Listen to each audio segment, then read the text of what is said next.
Davido ó ga o ẹ̀yin èèyàn mi báwo la ṣe fẹ́ ṣe báyìí lórí ọ̀rọ̀ ẹlẹ́sìn dé báyìí èmi ti ń rí ẹ̀sìn bí ẹni pé sàkámà jẹ́ ni o Ọlọ́run bí mo bẹ́yìn ṣe ń yin lọ́dọ̀ yín o ṣùgbọ́n èmi ti rí ẹni pé sàkámà jẹ́ ni èmi ò ní kò sọ Ọlọ́run mo gbà pé Ọlọ́run ọba wà ṣùgbọ́n àwọn tó yẹ pé wọ́n ń jà fọ́lọ́run yìí ní Nàìjíríà gbogbo àwọn pa Ọlọ́run àwọn sẹ́kítírì Ọlọ́run tí wọ́n pariwo pé Davido ó kọrin kan àwọn kan wọ jàlábíà níbẹ̀ wọ́n ní kí Davido lọ gbé orin yẹn wálẹ̀ Davido gbórin yẹn wálẹ̀ gbogbo aláríbi tí wọ́n ti ń dáná sun pósítà Davido àwọn ará òkè ọya number 1 ǹjẹ́ ẹ mọ̀ pé Davido gangan kọ́ ló lórin yẹn mo kàn fẹ́ ẹ̀yin tẹ́ bá mọ̀ ni o ǹjẹ́ ẹ mọ̀ wípé Davido gangan kọ́ ló ní orin yẹn ẹni tí ó ní orin yẹn ó kàn jẹ́ ẹni tí Davido fẹ́ assist ni ó ṣe sign ẹ̀ ni tẹ́ ẹ bá mọ̀ orúkọ ẹ̀ kí n sọ good morning good afternoon good day according to the time tẹ́ ẹ bá mọ̀ orúkọ ẹni tó ní orin yẹn mo lè sáré sọ orúkọ ẹ̀ fún yín ọmọ tí ò ní nǹkan kan bí èmi àti yín ó ní Davido fẹ́ try láti help ló sign ẹ̀ tí mo dẹ̀ believe pé èèyàn kan ló ran Zazu lọ́wọ́ tó fi gòkè tí Davido náà bá help ọmọ yẹn Táíwò lórúkọ ẹ̀ o fẹ́ǹtẹ̀ bá mọ orúkọ ẹ̀ Ọlámilékan Táíwò tí Davido náà bá ràn lọ́wọ́ ọmọ yẹn bóyá nǹkan ẹ̀kan àbí nǹkan méjì kódà kó kọ́ búkà àmọ̀là sí ilẹ̀ Yorùbá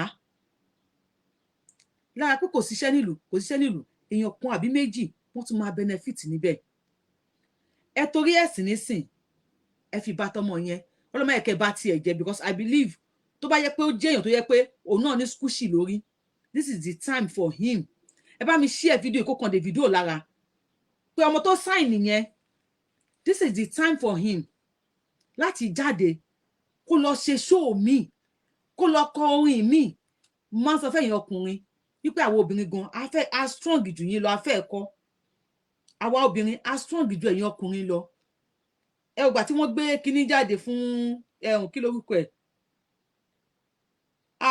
pósítà láyé ló lọ ṣó níbi pósítà láyé ló lọ ṣó nínú Ìkìrìndò nígbà tí wọ́n gbé kinní jáde sex tape Tiwa Savage tí wọ́n gbé jáde kí ló sọ ó ní sex tape ò lè bá ayé mi jẹ́ ọmọ tí Davido fẹ́ assist kó bọ́ta kó lọ ṣe fídíò míì àbádàn jàlábíà má dára láàmú pẹ̀lú ọ̀rọ̀ jàlábíà àbádàn jàlábíà kọ orin míì it shows you are a star ọmọ tó máa lógo ni ẹ́ Táíwò Ọlámilékan ọmọ ológo ni ẹ́ this shows you are a star dìde ńlẹ̀ kó lọ kọ orin míì fún Davido má fọmọ yẹn sílẹ̀ o ológo ọmọ ni lọ kọ orin míì tó bá kọ ẹ àbádàn jàlábíà ẹ má wulẹ̀ wo jàlábíà ẹ wá àwọn aṣọ wa bóyá àdìrẹ bójá Kampala ẹ fi rán style oríṣiríṣi káwọn ọmọ tó fẹ́ kọ tó fẹ́ jó fún yín kí wọ́n jó fún yín promote your culture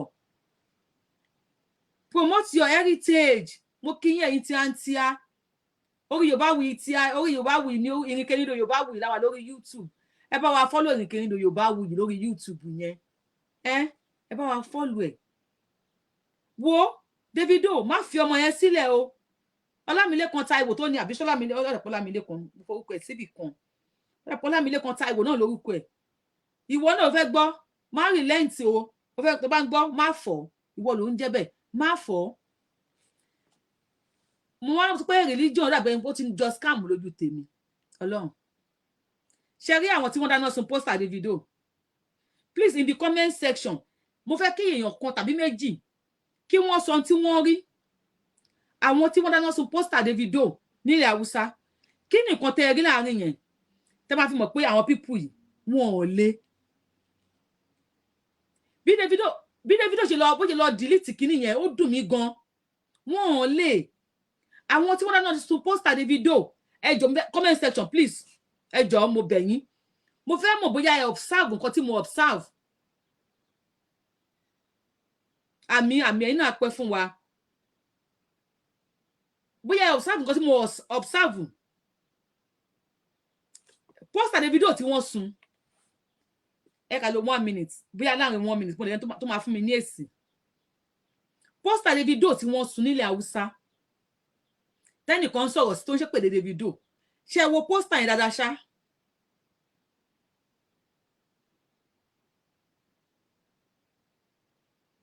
ẹnìkan ní àwọn òwò dáadáa Yorùbáwùyí já wá sí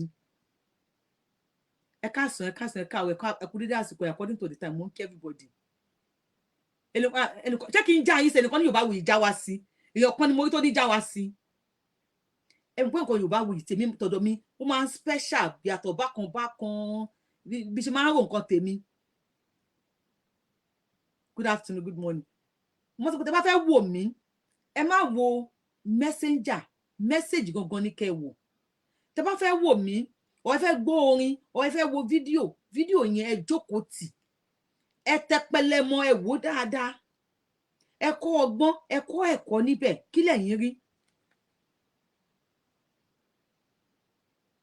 ẹnìkan láwọn ò rí dáadáa ok ẹnìkan ní kí n já wọn sí já wa sí mama wàá sáré já yín sí torí lẹ́ẹ̀ṣẹ̀ mọ́ lọ́dọ̀ tí wàá mi bí yìí bí ṣe máa já yín sí ó ní wípé ẹ wo àwọn tí wọ́n ń sun pósítà Davido ẹ rí wípé ìdajì orí Davido ni wọ́n ń sun àwọn náà ò ní ẹ̀mí méjì wọn ò ní spare ẹ̀mí ńlé wọn ò lẹ́mìí tòkunbọ̀ ńlé ẹ̀mí ẹyọkan làwọn náà ní àwọn náà ń bẹ̀rù òrèjòsá ni wọ́n òrèjòsá ń sá o ejò fúnra ẹ̀ ó ń sá òrèjòsá ń sá ejò fúnra rẹ̀ náà ń sá Davido ló fọ́ fún wọn tó fi lọ delete ẹ̀ ẹ wo pósítà yẹn láti bí ni wọ́n ṣò nínú pósítà yẹn láti bí sísàlẹ̀ tí wọ́n bá dárúkọ Davido gan ẹlòmíì lè má mọ̀ pé Davido ni irú èmi sì tí wọ́n bá dárúkọ Davido lè má mọ̀ pé Davido ni wọ́n ń sun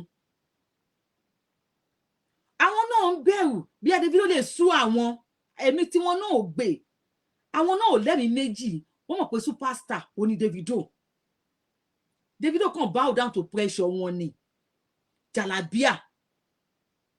jalabia mi mọ̀ bóyá tí ká tó sọ̀rọ̀ ìtàn ó máa wọlé sórí page mi I will show you níbi tí àwọn Lárúbáwá ti ń fi jalabia tí wọ́n ti fi ta tẹ́tẹ́ ajá tẹ́tẹ́ ni mo sọ fún yín láàrin 5 minutes nísìn I will show it to you tẹ́tẹ́ kí ni mo pè fún yín tẹ́tẹ́ ajá ń sáré owó ń jóná ni wọ́n fi jalabia ni wọ́n wọ̀ sọ́rùn tí wọ́n fi ń ta tẹ́tẹ́ tó bá ṣe pé Nàìjíríà lẹ́nìkan ti wọ jalabia sọ́rùn tó mú ajá dání wọ́n á ní kó mórí wá káwọn bẹ̀ wọ́n á ní kó mórí wá káwọn yọ kúrò lọ́rùn ẹ̀ láàrin 5 minutes tí mo máa show yín ibi tí Saudi ti ń fi jalabia ta tẹ́tẹ́ wọ́n tún mú jalabia wọ́n tún mú ajá báyìí àwọn ajá ń sáré káàkiri jalabia ni wọ́n fi ń ṣe àwa lè ṣe anything mọ́ nílẹ̀ Yorùbá mo sọ fún yín pé kí lórúkọ ẹ ti wọlé Sharia law ó ti wọ ilẹ̀ Yorùbá ẹ̀yin lẹ kó àmójúbà kọ́lọ́njẹ́ ó bá yín lára mu tó gbà tá à ń pariwo Yorùbá nation gbogbo yín most yín ló ń bú wa pé ká gbẹ́nu sàn àwa dẹ̀ rí tẹ́yìn òrí ni àwa rí èní ẹ̀yin rí àná ṣé ti wá rí nísìn àwọn kinní àwọn ọgbà àwọn oníṣẹ́ ọ̀wọ́n ọlọ́sùn lọ sí station kò fọ́nì rárá wọ́n gbọ́dọ̀ sùn lọ sí station ẹ̀yin Christian ẹ fọwọ́ lẹ́rán àbí ẹ̀mọ́ tó ń pa mí lẹ́rìn nínú yín when they finish dealing with the Olosuns the elebos they will bounce back àwọn akọ́sọ́ wípé fẹ́ islamize Nigeria ṣùgbọ́n ẹ̀gbà ṣó ti ń clear ṣé everybody ti ń rí ṣó ti ń clear ipò tí wọ́n fẹ́ islamize Nigeria ni ṣé ojú everybody ti ń clear ṣé ti ń rí dáadáa ó ti ń clear after tó bá dì pẹ̀lú àwọn Ọlọ́ṣun tán dì pẹ̀lú àwọn oníṣàngó ọlọ́ya tán wọ́n padà wá bounce back sí orí ẹ̀yin tẹ́ jẹ́ Christian èmi ò fẹ́ ogun èmi ò fẹ́ wàhálà ṣùgbọ́n mo believe pé oníkálukú gbọ́dọ̀ ní ẹ̀tọ́ láti sìn nǹkan tó bá fẹ́. Mo sọ wípé religion ti ń jọ scam lójú mi. Mo sọ fún pé ọmọ tó ní orin tó ní kán gbé wálẹ̀ yẹn ọmọ tálíkà bíi tèmi àti yín ni. Davido kan sign yẹn ni. Davido ti gbé orin yẹn wálẹ̀. Now mo fẹ́ sáré rán yín létí nǹkan kan.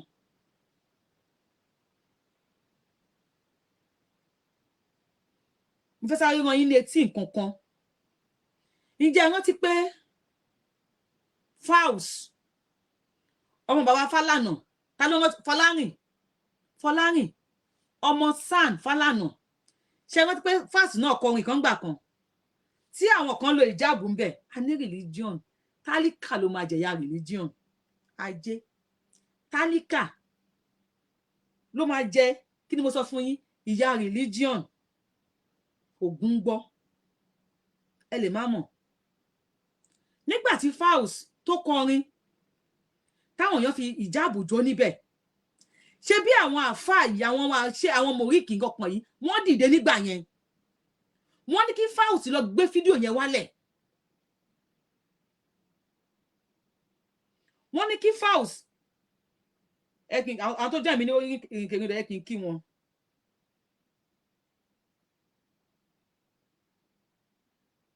Ẹ má bínú ẹjọ́.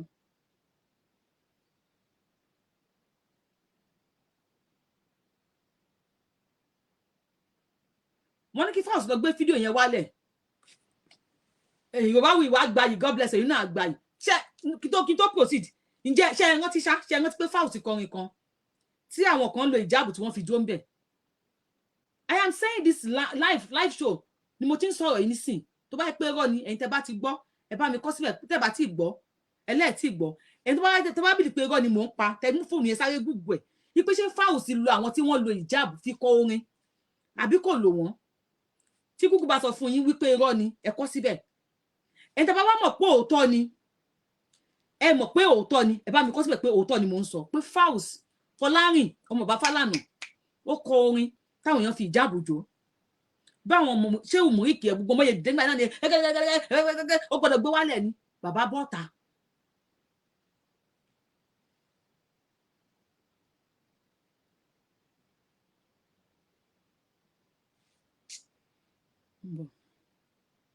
ẹni sọ̀rọ̀ ẹ fún mi ní ìṣẹ́jú kan torí Ọlọ́run bàbá bọ́ta nígbà yẹn bàbá sọ pé ìwọ tó bá mọ̀ wípé ọmọ òun kọ orin wọ́n lo ìjáàbù ó wá bí ẹ nínú bàbá ní gbé ọmọ yẹn lọ sí court.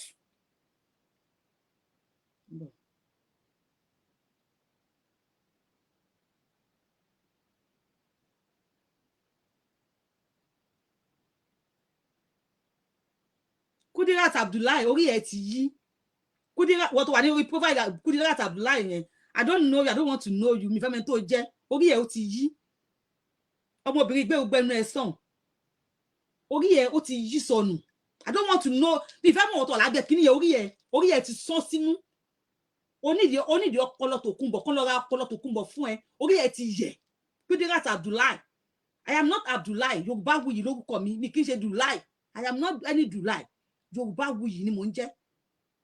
If you don't love this page kindly waka pass àbí kò lọ sọ fún àwọn ọkọ ẹ àfà kó tó report ẹ bó ṣe report ẹ ní ọkìnní àná ara ń tà sọ fún yín ni ẹ pé ẹ ní tolerance you are not ẹ wà jàgídíjàgan wà bàbá bá yín lẹ́jọ́ you are here on my page telling me ọmọbìnrin gbé gbogbo ẹnu ẹ sàn who the hell do you think you are this is my cyber space locate space kó fi sọ tó fẹ́ sọ this is my cyber space tèmi lélẹ̀ lazy Nigeria obìnrin Kudirat Abdullahi you are just a lazy Nigeria obìnrin ẹgbẹ́ ń ṣe fàyàwọ́ ìwọ ọkọ̀wọ́ kò fẹ̀yìn wọ́ mú sọ̀rọ̀ lórí cyber space mi ìwọ náà try kó create cyber space tiẹ̀ kó sọ̀rọ̀ níbẹ̀ tó bá ti gbọ́ ẹyẹ tó bá wù mí o lè máa sọ pé ẹ̀yin èèyàn polo ni ẹ máa wọ̀ ìwọ lọ ṣe àǹkárá pé ní ẹ̀yin èèyàn àǹkárá ni kẹ́ máa wọ̀ kó dìjà waka pass bẹ́ẹ̀ tó pé àwọn bàbá yín lẹ́jọ́ oníjàgídíjàgan ni yín you are here to come and say mi kí n gbẹ́nu mi sàn ta ni yẹn tó ń bọ́ mi ni ọ̀dẹ̀ dídìrín tálíkà náà lè máa nu ọgbọ́n apámọ́ please if you remember that mo kàn ro kíní yẹn níbi iṣẹ́ lóru ni mo ní máa kọ́kọ́ ṣe fídíò èkó tó pé mo sùn. If you remember pé Fauci ó kọrin ẹni tó bá rántí pé Fauci bí mo ṣe máa pe orúkọ ẹ̀ FALZ ìwọ tó bá rántí pé Fauci kọ orin tí àwọn èèyàn lo ìjáàbù níbẹ̀ tí àwọn àfáà kan dẹ̀ dìde wọ́n ní kí Fauci lọ gbé orin yẹn wálẹ̀ bàbá Fálànà came out wàláì tálíkà dáràn ní Nàìjíríà olówó máa lówó sí ni tálíkà máa tálíkà sí tálíkà ló máa jìyà jù.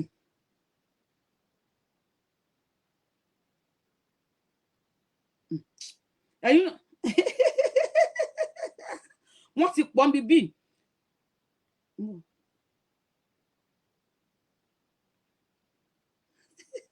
wọ́n ti pọ̀ àwọn kìíní. I don't care about you guys. wọ́n ní irọ́ lọmọbìnrin yìí ń pa. Please, if I am lying, let me see it in comment section. tó bá pé irọ́ ni mò ń pa wípé Fauci kọ orin tí ó bá sí copyright ni I will have played it for you. tí ó bá sí copyright mo bá play ẹ̀ fún yín. ẹ̀yin tẹ́ bá wà God bless you. God bless you. ẹ ṣeun. God bless you. àwọn tí wọ́n wà in vogue ni wọ́n sọ yìí wọ́n ní òótọ́ ni àwọn èèyàn lo ìjáàbù níbẹ̀ wọ́n ti jó. ẹ bọ́ta ẹni kí Fauci gbé wálẹ̀ kí ni bàbá ẹ̀ sọ fún yín. bàbá ní go to court. bàbá Fálànà tó bá yẹ pé irọ́ ọ̀dẹ̀ tí ẹ níyín ọ̀dẹ̀ níyín irọ́ lọmọbìnrin yìí ń pa please ignore her ọ̀dẹ̀ níyín òpònú níyín.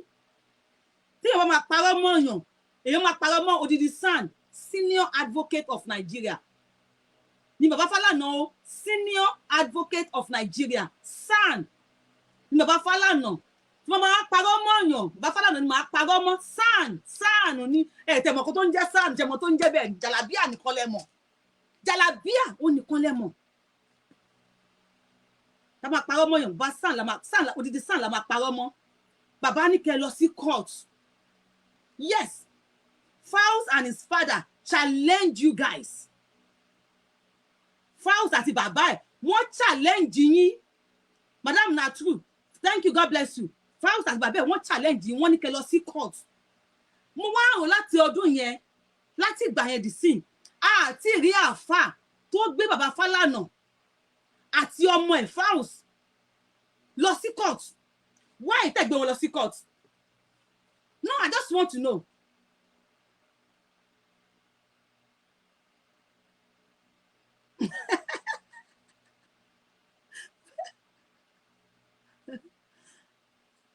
ẹ̀yin náà wo kẹ́ tẹ́ ń dá lóhùn Nurudini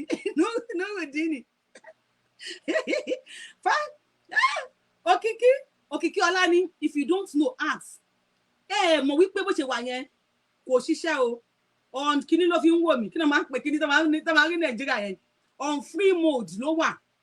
So wọ́n ti brainwash ẹ̀ kò lè Google before you come and say irọ́ ni tó bá ní enough data tàbí ṣe ń sọ̀rọ̀ yẹn kò lọ sáré lọ sórí Google ṣé lóòótọ́ ni Fauci ọmọ bàbá Fálànà ló sọ wípé ló kọ orin tí wọ́n lo ìjáàbù fi jó. ṣé lóòótọ́ ni àwọn àáfàá jáde mo tún dárúkọ àáfàá Murik àtàwọn tó kù ṣé Murik ló kọ́ jáde pé orin yẹn o àwọn ò lè gbà wọ́n lò jáàbù wọ́n bú ìsìlámù ń bẹ̀ kíkọ́ gbọ́ sílẹ̀ wá sáré lọ Google ẹ̀ bẹ́ẹ̀ o ní data tó fi ń wọ̀ mí yẹn data kọ on free mode àbí kò rounded naira data tó fẹ́ wá fi fajà gídíjàgan lórí internet ti lajú jù bẹ́ẹ̀ yẹn lọ. If you don't like what I am saying and you can't research because ní data unfollow me kò tún wá block mi má unfollow mi nìkan o unfollow me and block me. mo kàn wá rán yín létí ni pé bàbá Fauci àti Fálànà àti Fauci ọmọ wọn kéèsì wọn bolẹ̀ bá dé. I am asking ni o èmi ò bá yín jà mo kàn wá bèrè ni pé ibo lẹ bá kéèsì yẹn dé àbí kéèsì yẹn ti parí náà nìyẹn. No, ṣé ẹ gbé wọn lọ sí kóòtù mọ́ ni bàbá challenge you wọ́n ní kẹ́ gbé ọmọ àwọn lọ sí kóòtù ẹ lè má rántí kéèsì yẹn mọ́ torí àìsí ìyá ọlọ́sùn àtàfà wọ́n ń jà Davido kọrin wọ́n ní kó gbé Davido àkíní kan ó ra bẹ́ẹ̀ wọ́n rí ẹ̀sìn fín. mo wá bí yín nísìn wípé ṣé ẹ rántí kéèsì yẹn mọ́ ni ẹ rántí kẹsì ẹ mọ́ wọ́n ní kí Yorùbáwùyí ẹdùn wọn sí galobin kí n tó jù wọn sí galobin àwọn nǹkan tí mo fẹ́ play máa play mi fẹ́ play tẹ́lẹ̀ bẹ́ẹ̀ tí wọ́n sọ pé irá ni Nurudeen àti ìyàwó ẹ̀ Kudiratu ṣẹ́yìn méjì wà ń bẹ̀ ṣé mo wípé máa ń fi ajá gba bẹ́tì ní Saudi ajá ń sáré owó ń jóná tó máa fi pa game Nurudeen my love Kudi ó ti bínú ọ̀dẹ̀ ìjà ní Kudi Abdullahi báwo ló ṣe maintain ọkọ tó fẹ́ báwo ló ṣe maintain àwọn ọmọ ẹ you are here on the internet ó ń jà lẹ́dẹ̀ lọ́wọ́ Google your age ó kàn ń jà okay ẹ máa wo kí ló yẹ tẹ́wọ́ jà lẹ́nu ìbádẹ́ máa wà jà mo wá rán yín létí kéèsì wa Fálànà ni pé mi ò gbọ́ ọ̀kan nípa kéèsì yẹn ṣé rí pé tálíkà ló dágun Yorùbá ló gbọ́n jù wọ́n ní ẹni a lè mú la máa ń lẹ̀ dí mọ́ kí ni mo sọ fún yín ẹni a lè mú là ń lẹ̀ dí mọ́ àwọn ọ̀yọ́ ọlọ́sùn ló ní kíní kan ẹ gbé Fáwùsì àti bàbá ẹ̀ lọ sí court ẹ lè sọ pé ìgbàgbé kéèsì yẹn ló yẹ kí wọ́n á rán yín létí ẹ gbé wọn lọ sí court ẹ wò ẹ bá yẹ kán gbé yín gúrú mú ẹ ní sùúrù mo fi fídíò yẹn sínú fídíò yìí má sọnù o ó ní ṣẹ́ẹ̀rì kí lẹ̀ ń wò yẹn kí lẹ̀ ń wò yìí please ẹ yẹ kí n rí ní comment section kí nìkan tẹ̀ ń wò yìí ẹ jẹ́ kí n rí ní comment section o Kudi àti Nuru kí lẹ̀ ń wò yìí kí lẹ̀ ń wò yìí o mò ń ka comment in comment section àwọn tẹ̀ ń wò yìí aṣọ wo náà wọ̀ ajá God bless you àwọn tẹ̀ ń wò yìí aṣọ wo ni wọ́n wọ̀ àwọn wo lẹ̀ ń wò yẹn kì í ṣe àwọn aráàbù lẹ̀ ń wò yìí ni kì í ṣe àwọn aráàbù lẹ̀ ń wò yìí aráàbù lẹ̀ ń wò yìí ajá ló ń fi sáré yìí wọ́n fi pa tẹ́tẹ́ ni ajá ń sáré owó ń jóná àwọn àràbó nì nílùú àràbó wọn ò ṣe nínú yàrá gbangba náà ti fẹjá sáré wọ́n fi gba bẹ́tì ni wọ́n fi ajá gba bẹ́tì nílùú àràbó ajá ń sáré owó jóná tọ́sán Nàìjíríà yẹn àràbó ló ń ṣe ó yá o Kudi àti Nuru I have once been in your shoe wo tí n bá rí ajá báyìí má fara kàn mí kí lè bá a kírun mi ní ẹ má kírun mi ní ẹ má ṣẹ̀sìn mi ní ẹ má kírun mi ní ẹ má ṣẹ̀sìn mi ní ẹ má ṣe nǹkan tẹ́ ẹ fẹ́ àní ẹ yé jà ẹ ní tolerance ẹ ní ìkóyàn mọ́ra ẹ ní ìbáwọn èèyàn sọ̀rọ̀ tí wọ́n ti máa gba ẹ̀sìn yín ṣe ẹ̀yin sọ pé tíyàn 50 bá kúrò nínú kínní ìyẹn ò gbẹ́sìn wálẹ̀ tó bá pẹ́ bí Saudi ṣe ń ṣe nìyẹn pé tíyàn mi tẹ́lẹ̀ ti bá kúrò ní ẹ̀sìn wa ìkànnì kẹ́sìn wa lọ sí kínní kan ẹ̀yin ò ní lè gba ẹ̀sìn yẹn àárín àwọn Saudi nìkan wọ́n ti máa practice ẹ̀ àwọn tí wọ́n wọ̀ jàlábíà yìí nísìn tí wọ́n play ajá ń sáré owó jóná tó ń sáré yìí nísìn mo fẹ́ béèrè lọ́wọ́ yín ṣé wọn kì í ṣe mùsùlùmí ṣẹ́yìn ilẹ̀ fún lárúbáwá lẹ́sìn àbí lárúbáwá ló fún yín lẹ́sìn tó bá bí ẹnìkan rẹ ní Nàìjíríà sí kó wọ jàlábíà kó mú ajá dání lásán ẹ máa lẹ̀ ló kò pa ni aníṣàríyá lọ ti wọ Nàìjíríà ẹ gbọ́ bí yàn bá mú ajá dání Nàìjíríà lásán ẹ máa lẹ̀ ní òkúta pa ni tọ́kìlẹ̀ tí wọ́n fi ń gba bẹ́tì kí náà máa ń pe bẹ́tì ní Yorùbá o tẹ́tẹ́ ni wọ́n fi ń play ní Saudi nìyẹn tálíkà nìkan lè máa rangun apá mọ́ tálíkà nìkan lè máa ń bájà tẹ́tẹ́ ni God bless you yá mi ẹ padà kẹ lọ challenge bàbá Fáwùsì sì wà ń bẹ̀ ẹ lọ sọ fún wọn jàlábíà tẹ́ni yìí wọ̀ yìí jàlábíà please don't be brainwashed I love you Kudirat àti Nuru I love you àtẹ̀yìn tó kù náà tẹ wà níbẹ̀ tẹ fẹ́ bú mi láàárọ̀ yìí I was just thinking about you guys you know what I love you despite the fact pé mi ò kí ń ṣe mùsùlùmí mọ́ I still love you guys stop putting yourself in the bondage èyí fi ẹsẹ̀ bondage ẹ̀sìn gàrí wọn epo wọn ìrẹsì wọn kíní kan wọn sọ̀rọ̀ mi ò ní ẹ lọ bá ìjọba jà ṣùgbọ́n sọ pé ìjọba o bẹ́ẹ̀ ṣe ń ṣe ra data 100 naira pé ìjọba ẹ ṣàánú wa gàrí ti wọ́n 100 naira data tó ra yẹn fẹ́ wá Yorubawuyi ó ti mú sílámù ó fẹ́ wá jà tó bá bú mi nísìn does that say kí epo tí wọ́n tà ní 700 kó lọlẹ̀? Why are you like this? Why are you putting yourself in the bondage? Why? Ajá kíní kan àti mi kan ajá náà máa ń sin ilé wọn torí èmi kí lọ sílé wọn because mo fẹ́ kí ajá fi ara kàn mí tó máa fẹ́ kírun jọ̀mọ́ ni máa fẹ́ kí anyway tí mo bá ti bá èmi ni mo ti máa kírun. Mi ò kí ń délé àǹtí mi ò ń débẹ̀ tó mi fẹ́ kẹ́jẹ́ kan fara kàn mí náà tí mo wá ní dẹ́tà pé ìlú òyìnbó eléyìí dẹ́tà ọ̀fẹ́ wà o mo wá mọ̀ pé ní Saudi gangan wọ́n ń fi ajá sáré wọ́n ń fi ajá gbá game. Now another challenge fún yín tí mo tún fẹ́ béèrè lọ́wọ́ yín question number 2. àyà ta ló kọ Davido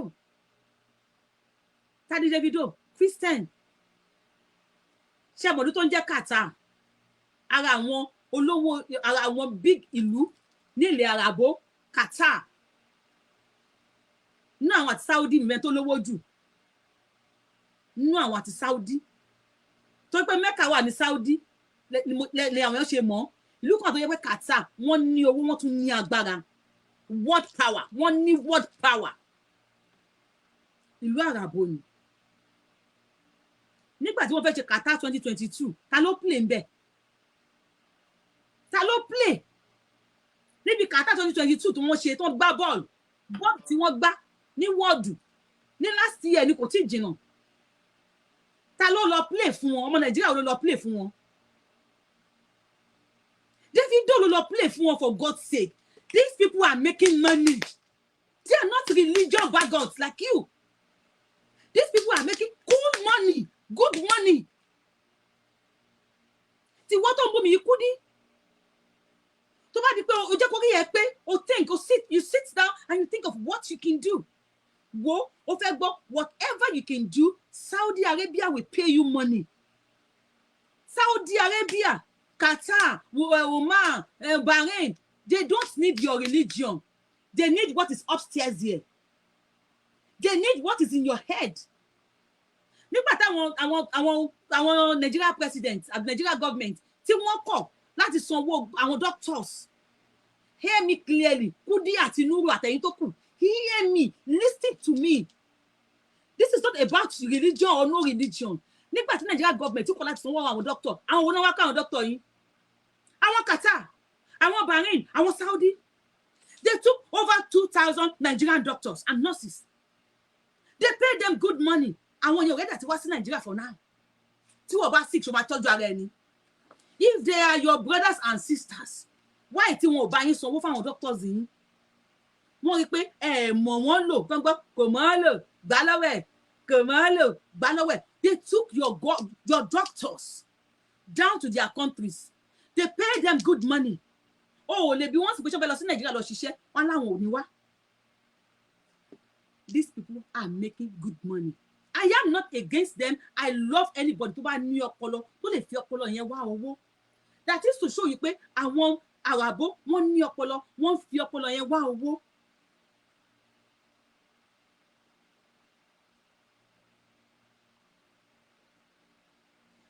They just thank you, God bless you. They just need what is upstairs here. They just think what is in your head. Mo wá fẹ́ béèrè lọ́wọ́ rẹ̀ Nuru àti Kudi. Nígbà tí àwọn Lárúbáwá tí wọ́n wá sí Nàìjíríà tí wọ́n wá kó kí lorúkọ ẹ̀ tó wá kó àwọn doctors yín jọ béèrè lọ́wọ́ rẹ̀ my sister. Ǹjẹ́ wọ́n béèrè wípé ẹ̀yin doctors abẹ́ kó o ṣé Nuru lórúkọ tiẹ̀ orúkọ mi ò kí ń ṣe Nuru I am Dr. Rachel. Ǹjẹ́ wọ́n fi Dr. Rachel kalẹ̀? Ṣé Kudi lórúkọ tiẹ̀ orúkọ mi ò kí ń ṣe Kudi o I am Dr. kí ló kọ àwọn Christian náà Dr. Ruth. Ṣé wọ́n fi Dr. Ruth kalẹ̀? Wọ́n ní Kudi nìkan làwọn wà àti Nuru. Ṣé wọ́n sọ fún ẹ wípé Ajára nìkan làwọn wà àti Sule? They took Elebo doctor. They took Elebo. Did they hear me? They hear me?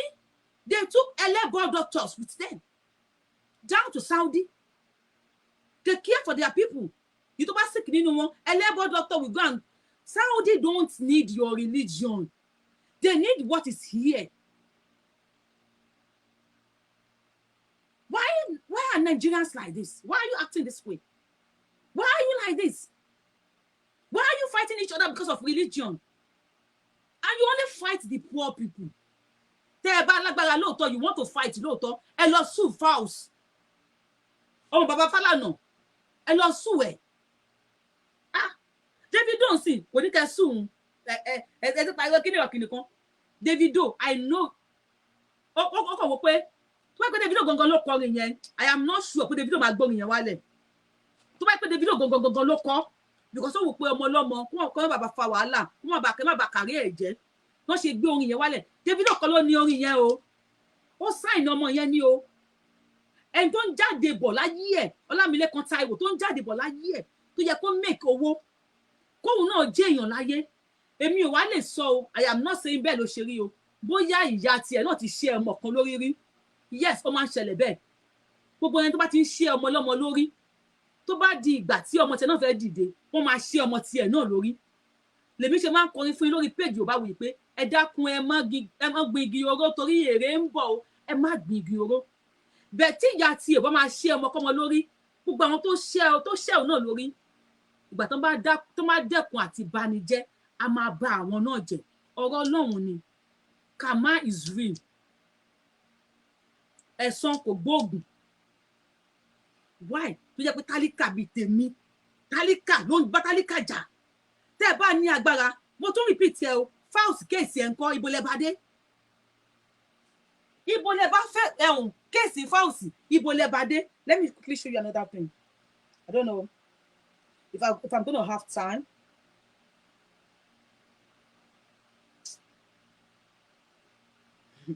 Níbẹ̀ ẹlẹ́hà, mo ní ẹlẹ́hà níbi bíi. Ẹ fẹ́ gbọ́, mo ní ẹlẹ́hà níbi bíi. Tó wà ní casino tí wọ́n di ojú. If you guys continue like this, we will be bringing all these things out.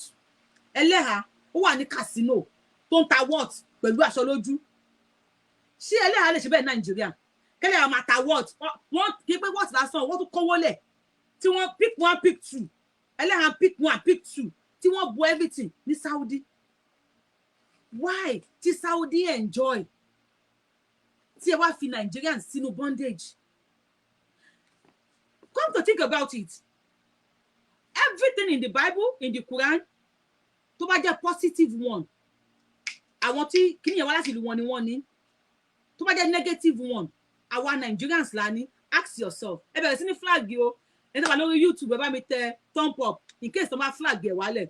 Tó bá wà lórí Facebook náà, tó bá like nǹkan tí mò ń sọ, ẹ máa bá mi tẹ love and like button because wọ́n ti ń flag Facebook. Kó lè bá a lọ sókè. Ẹ bá mi share káwọn èèyàn lè bá a rí. Have you asked yourself? Ìwọ tó ń wò mí yìí ni o. Ọ̀rọ̀ tí mo fẹ́ bèrè yìí, ọ̀rọ̀ tó funny ni.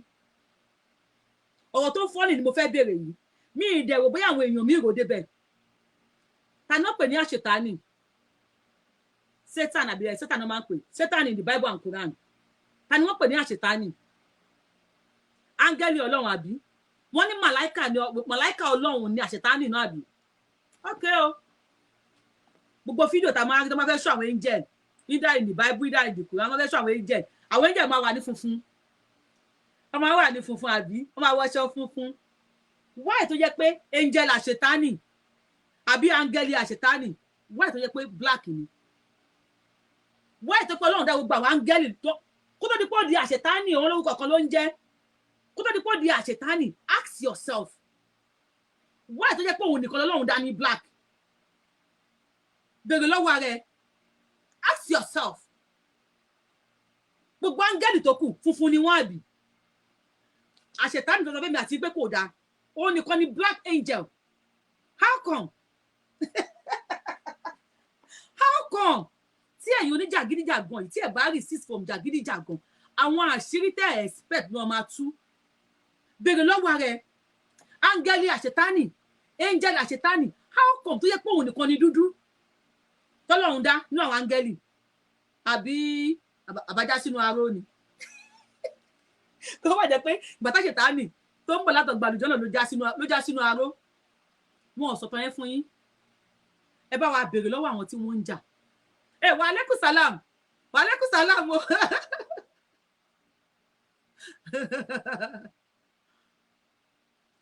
Ó ti bẹ̀rẹ̀ Yusra only Satan is not angel at all. Who is Satan? Yusra, Al Yusra, I am not here to mi ní bá ìjà o. Ta ni àṣetánì? Òun ní kò ń ṣe angel, ta wá ni àṣetánì? Let me know, because èyàn kì í mọ̀ nǹkan tán, èyàn dẹ̀ kì í gbọ́n tán, èmi dẹ̀ kì í ṣe oníjàgídíjàgan, so mi ò ní bá ìjà. Who is àṣetán? Ọlọ́run dáadáa mo dá ní pupa, ó dá ayé fà ó dá ní pupa. Ìyá àti bàbá tó bí wa nìyẹn, tó bí gbogbo ayé. Ádámù ó dá ní pupa, tó máa fẹ́ àti sí pupa ló máa jẹ́, Éfà náà pupa ló máa jẹ́. How come táwa di dúdú? Àbáwò kìí ṣe tọ́lọ́run dá ní àbọ́lọ́run kọ́ ló dá wa. Báwo la ṣe di dúdú? Ẹlẹ́dàá mi ṣàánú mi o. Báwo la wá ṣe di dúdú ni mò ń béèrè o. Jíìnù ni, kí náà pè ní June? Àjọ̀nú, kó tó di jíìn. Because ẹ̀tẹ̀ bá sọ̀rọ̀ yìí náà kì í ṣe novice o, forget ìlẹ̀kẹ̀ lọ́wọ́ ìlẹ̀kẹ̀ lọ́run o. Ìyá olóyè nìyẹn o. Kí àṣetán tó di jíìn. Ìyẹn àlùjọ̀nú ló ń jẹ́ bẹ̀yẹn tẹ́bà mọ̀ túmọ̀ kọ́tà fàyẹ̀ kọ̀ pé jíìn ni. Kí tó di jíìn kó tó di àlùjọ̀nú, kí ni tẹ́lẹ̀? Inú ibo ló ń gbé tẹ́lẹ̀? Ibo la àṣetánì ń gbé tẹ́lẹ̀? Nínú àwọn history tá ti gbọ́ ipò Ọlọ́run dá gbá, Ọlọ́run dá wo, Ọlọ́run dá gbá, Ọlọ́run dá wo, gbogbo àwọn tó kù tọ́lọ́run dá, even including àwọn jinn tọ́lọ́run dá, gbogbo wọn ni funfun. Why tó dá Ṣẹ̀tánì nínú dúdú? And that same Ṣẹ̀tánì ni ò wá dá. Olóòlò ṣẹ̀ sí Ọlọ́run ọba. How come? Ṣé gbogbo nǹkan tí wàá tó bá ti jẹ́ dúdú ni ò kí ń dá? Àwọn tó bí wa wọ́n ní funfun ni wọ́n. How come táwa dúdú? No. Mo rí ẹ tó kọ pé irọ́ ló pa pé angel ni. Tẹ́ni tó ń parọ́ ò bá mọ̀. Tẹ́ni tó ń parọ́ fún ò bá mọ̀. Ẹni tó ń parọ́ mọ̀ lọ́ọ̀kan ẹ pohun tó ń tán lọ́dún eégún. Tó bá ń parọ́, tó bá rò bóyá èmi ò mọ̀. Èmi ò kì í járọ́. Mo ṣe ń bí pé tó bá pé jíìn pápá àlùjọ̀nú náà ló pè. Kódà kó pè ní èèyàn. How come tó gbogbo èèyàn tí wọ́n dá ń gbà yẹn funfun ni wọ́n? Why tó lọ wá dóhùn nìkan ní dúdú? Òun náà dẹ̀ ni ò wá da. Kí ló dé tá à ń fi ìyà jẹra wa? Kí ló dé tá à ń fi ìyà jẹ ara wa? Mi ò ní ẹ má ṣẹ̀sìn o. Mi ò ní ẹ má ṣe Islam. Mi ò ní ẹ má ṣe Christianity. Mi ò ní ẹ Christianity o. Somebody said, who told you Satan is black or white? All the movies. Oh, okay. Who told you Bible is real, Quran is real? Who told you that? They brainwash us. They told us everything. Who told you? Orúkọ tẹ́ ń jẹ́ wípé orí wípé túmọ̀ nítorí pé lórúkọ yín fún yín wípé túmọ̀ orúkọ èrè. Who told you pé orí? Ṣé bí àwọn sọ fún wa wípé ìwọ tó bá ń jẹ́ kinní kan o, kinní kan ní túmọ̀ orúkọ ẹ, ìwọ tó bá ń jẹ́ lè, kinní kan ní túmọ̀ orúkọ ẹ. Then, as you are asking me, who told me Satan is black or white? I am asking you, who told you the meaning of your name is real? They told us. People who got on jail, kinní kan ni, ìtumọ̀ ẹ̀ ní kinní kan. Okay, fine. When I want to act their film, their movies, everybody go be white. But when it's come to Satan will be black. They will just find one black person to act Satan. How come? Somebody and he said, even Isheshe is not real. If you say Isheshe is not real, I'm not going to support you in that. Because Isheshe, what I believe ni wípé tó má kìmí. Wọ́n á kìmí padà sí ìgbà táwọn kan ti wá nígbà kan. Mi mọ̀ bí wọ́n ti pé bóyá elétu kí ni ìyẹn mo fẹ́ ṣe mi ní time ni. Wọ́n rí orí woman skull bí elétu àbẹ́lẹ́tu náà beside ibẹ̀ yẹn. Nílẹ̀ Yorùbá wọ́n rí orí èèyàn skull yẹn ìgbà tí wọ́n máa yẹ̀ wò ó ti lò 13,000 years. Ó ti lò how many years mo sọ fún ẹ 13,000 years lórí ilẹ̀ Yorùbá ta ló ní agbárí yẹn orí èèyàn dúdú ni ta ló ní ta ló bí ẹni yẹn ta ló bí ẹni tó bí ẹni yẹn ta ló bí ẹni tó bí ẹni yẹn ibo lẹni yẹn ti ṣẹ̀ wá 13,000 years kọ wọ́n rí lórí ilẹ̀ Yorùbá how old ni àwọn olùtọ́ tó fún wa lẹ́sìn ìyá mà ti jọ̀tá mi o how old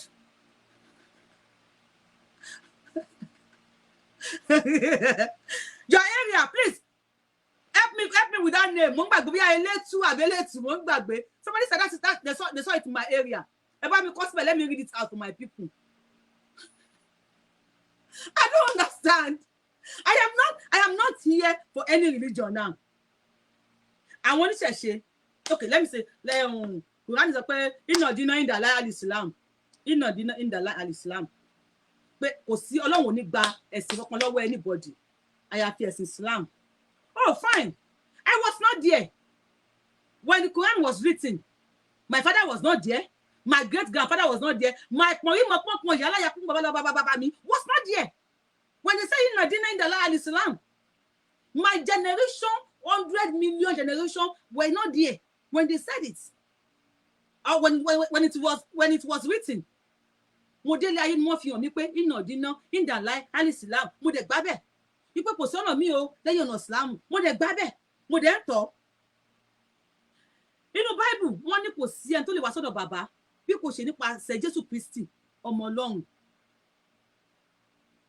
Ìgbà tí wọ́n kọ́ mi sí ńbẹ̀, bàbá mi ò sí ńbẹ̀, pọ̀nrí mo pọ̀pọ̀ mi ò sí ńbẹ̀. Nígbà tí àwọn ọ̀run mi là sọ pé ọ̀run ló mẹ́ tó máa la, I was not there, my father was not there, bẹ́ẹ̀ tó má tọ́ ọkùn yẹn lọ, wọ́n ló kò ní gbùngbùn títí kó má níbi tó ti ṣẹ̀ wá.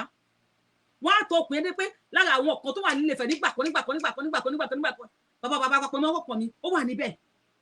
So why will I was just thinking about it. Why will I leave my pọ̀nrí mo pọ̀n? I'll be going to pọ̀nrí mo pọ̀n another person. We want to pray with your Ọlọ́run Israeli. You think Ọlọ́run Israeli will leave the Israelites and listen to you first?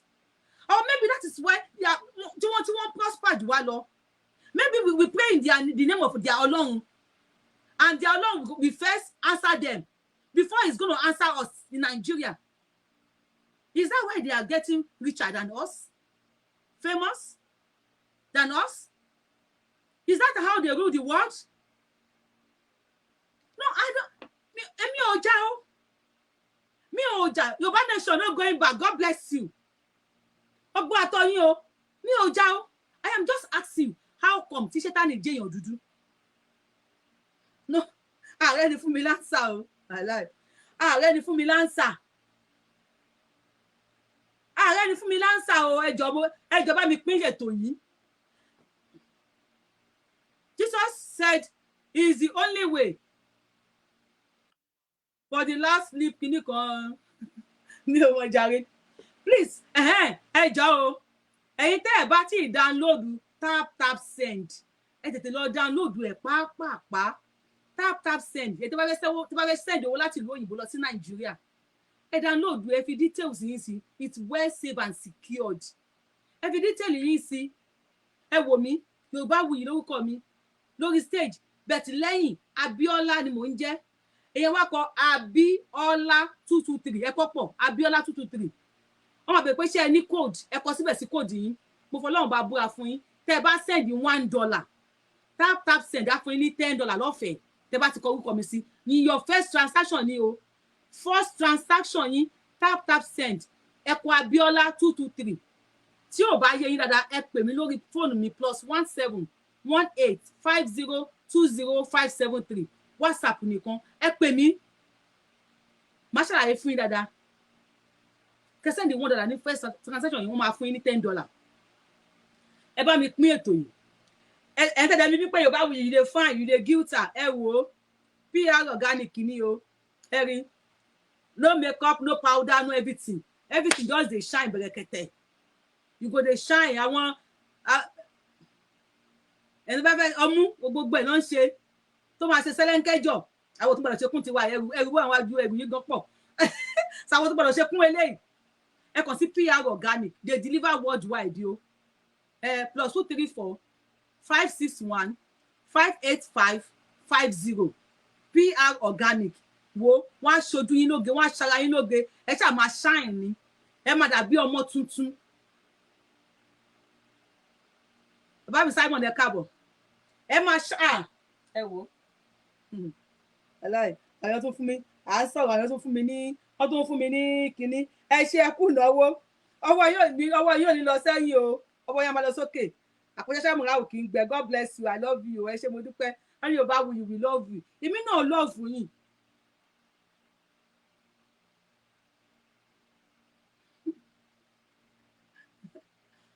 èmi náà love yín èmi náà mo love yín gan àwọn Yorùbáwùyí we love you èmi náà love yín aláì mo love yín gidi gan ni ẹ bẹ jọ tó lọ ẹ ṣàánú mi ẹ fún mi lésì mo fọ náà bá bẹ̀yìn ni ẹ ṣàánú ẹ fún mi lésì wáì tí àṣetánì jẹ́ dúdú àmọ́ wá lógo o àmọ́ rẹ ni sọ fún wa o wáì tí àṣetánì jẹ́ dúdú àmọ́ rẹ ni ṣàlàyé fún wa. Please stop putting yourself in the bondage. Please stop putting yourself.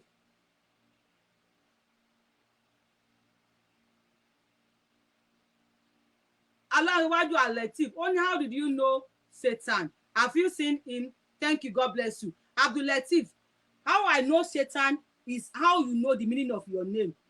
Because if I ask you what is the meaning of your name now, Timbani kini tumo Abdul Latif, wa ni ọba láàánú. Abi? Abdul Latif, if I ask you what is the meaning of Abdul Latif now, wa ni ọba láàánú. Arasak, ọba lárísìkí, Algeni, ọba ọlọ́rọ̀. How did you know the meaning of Abdul Latif? The same people that told you Abdul Latif is ọba láàánú are the same people that told me wípé Sátánì dúdú ni. Àwọn fíìmù àwọn tó ṣe Sátánì dúdú ló máa jẹ́. Ẹni ẹrú tó máa lò nínú fíìmù wọn ó máa jẹ́ dúdú. Wọ́n ṣe pé àwọn ẹrú nìkan ló ń jẹ́ dúdú. I don't get it. Stop putting yourself in the bondage of ẹ̀sìn. Stop fighting each other. Anybody tó bá wá sí online tó bá ní kíní kan a máa dógun sílẹ̀ ni a máa jagun ni a máa ẹni Yorùbáwùyí ni before you dógun sílẹ̀ before you jagun before you start any wàhálà ẹni èmi Yorùbáwùyí challenge àfáà náà wípé kẹ́ẹ̀sì Fáwùsì àti Ọba Fálànà kí wọ́n lọ gbé dìde. They should just go to court kẹ́ tó challenge ọmọ tó kọ kíní kan tó jọ ẹ lọ challenge kí lórúkọ ẹ Ọba Fálànà. Bí kàtà ṣe lówó tó mọ ẹ tí wọ́n fi Davido make millions of dollars bí i millions ní kíkpé àbí kò lè jẹ́ thousands pàápàá of dollars mọ owó kàtà ni. Please, I am not doing calling show. I am not doing calling show ní dààmú I am not doing calling show ní ṣàgbákò. Mọ bí owó kàtà ṣe wọ́n tó ni owó kàtà wọ́n gidi gan ni owó kàtà owó wọn wọ́n gidi owó wọn wọ́n ju dọ́là lọ bẹ́ẹ̀ ni mo sọ fún yín owó kàtà owó wọn ju dọ́là lọ owó wọn máa circulate nínú ìlú wọn ni ó ní wọ́n sọ fún Davido ṣé mùsùlùmí ni Davido wọ́n ti gbá yín o ajé ògún gbọ́ aláì kí ni mo sọ fún yín wọ́n ti gbá yín ṣé mùsùlùmí ni Davido àwọn lọ́nà Islam òkun Nàìjíríà ẹyẹ tọrọ yín olówó ń ṣọ̀rẹ́ olówó olòṣì ń ṣọ̀rẹ́ olòṣì òye mẹ́mẹ́ lọ́rẹ́ tèmi olówó ń ṣọ̀rẹ́ olówó olòṣì ń ṣọ̀rẹ́ olòṣì táptàpù lọ́rẹ́ tèmi àwọn tó ń lọ́pọlọ lórí Yorùbáwùyí lọ́rẹ́ tèmi àwọn tí wọ́n tó ń ra PR organic àwọn lọ́rẹ́ tèmi àwọn tó ń subscribe sí Yorùbáwùyí lọ́rẹ́ tèmi ìrìnkèrindò Yorùbáwùyí àwọn lọ́rẹ́ tèmi olówó ṣọ̀rẹ́ olówó ask yourself bèrè lọ́wọ́ rẹ̀ má bú mi ìrẹ́dẹ̀ àti bá ìjà mi ìrẹ́dẹ̀ àti bú ẹ má bú mi bèrè ní ọwọ́ ask yourself why tí wọ́n invite Davido kó wá kọrin fún ọ ní Qatar why not our Islamic singers he shock you he shock me too.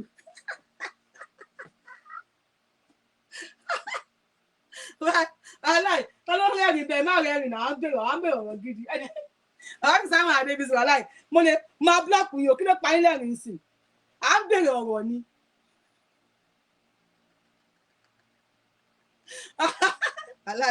aláì bàbá yẹn lè panú àdé ń bèrè ọ̀rọ̀ ẹ̀dẹ̀ wá sọ yẹn dìjà à ń bèrè ọ̀rọ̀ kí lè dé wá sọ yẹn dìjà mo ń bèrè ọ̀rọ̀ ni mo aláì mi yálà ìfáwọn èèyàn ṣe sọ̀rọ̀ dìjà báyìí sí mo ń bèrè ọ̀rọ̀ lọ́wọ́ yín ni it's just a question why tí àwọn kàtà tó fẹ́ ṣe show tó fẹ́ ṣe kàtà 2022 tó fẹ́ play ball tí wọ́n pe Davido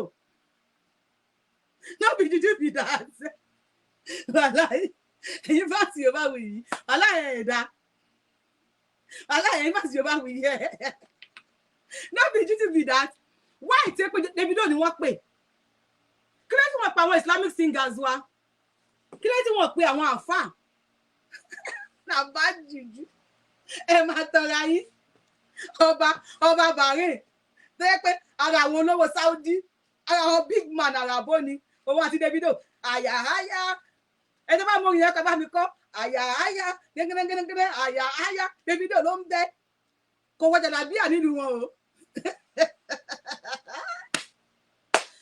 Davido fi kéwú kọrin o àbí ṣé Davido fi kéwú kọrin why tí wọ́n invite Davido olówó Muslim olówó Christian olówó oníṣẹ̀ṣe they are like this and they will remain like this that is why àwọn olówó àwọn ọ̀tọ̀kùnlú wọn máa ní agbára láti fìyà jẹ tálíkà that is just the reason no they make sure pé àwọn tálíkà ìwọ tó hate Yorùbáwùyí bẹ́ẹ̀ni ẹ sẹ́hùn àánú obìnrin yìí ṣe mí àánú àwọn mọ̀lẹ́bí ẹ ṣe mí ó máa wọná you see they tell you ó máa wọná àbí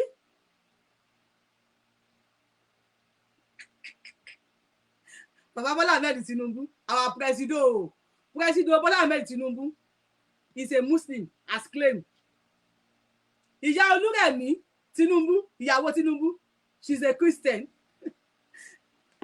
bọ̀dá Joshua àdúgbò tí òkínkì o bọ̀dá Joshua àdúgbò tí òkínkì o tó pé Kristẹni ni ó máa wọ náà ni bọ̀dá Abdulatif àdúgbò tí ẹ̀yin náà kínkì wọn o àǹtí Mary yẹ kínkì o tó yẹ bílípà àǹtí Mary máa wọ náà àǹtí Mary náà kínkì bọ̀dá Sùrájù o tó wẹ́n kò tẹ̀lé Jésù iná ló máa wọ̀. Why are you like this? Why are you like this? Àbáwọlé Ṣóyínká kí lẹ̀sìn tó ń sìn tó lẹ́sìn I don't know yóò bá lẹ́sìn kankan at all ara àwọn òwe tó kọ Saudi don't need your ẹ̀sìn they need Arabo generally they don't need your ẹ̀sìn they need what is in your head. Àbáwọlé Ṣóyínká ara àwọn òwe tó kọ àáfà ó kà ń bẹ̀ o ó yẹ kó dé school ní kó ní mi ò lè kàwé tí Professor Wọlé Ṣóyínká kan o láyéláyé mi ò lè kà torí kò lẹ́sìn wàá fèrè láyé aláì ọ̀run náà ti máa mú rìsọ́ọ̀tì ẹ̀ jáde àwọn bàbá JF Ọdúnjọ tí wọ́n kọ àwọn òwe no I don't want to say that so I don't want to say Wọlé Ṣóyínká is oníṣẹ̀ṣe because I've never seen him where he's practicing it so I don't know his religion. Let's say lẹ́sìn and but this will be a show of another day a show for another day àwọn tí wọ́n ní wọ́n ń jà àtọlọ́sùn tí wọ́n ń jà tí wọ́n lọ sí wàláì show yẹn máa gbé wá báyìí máa wá analyse ẹ̀ kí wàá wá show ni máa fi ṣe àwọn ọlọ́sùn àti àwọn bàbá àti àwọn àfáà tí wọ́n ń jà. Gbogbo àlàrí fídíò yẹn online ẹ bá mi share fídíò yìí kọ́kàn wọn lára ọlọ́sùn àtàwọn àfáà tí wọ́n ń jà wọ́n ti bá wọn parí ẹ̀ o ta ló bá wọn parí ẹ̀ ọlọ́pàá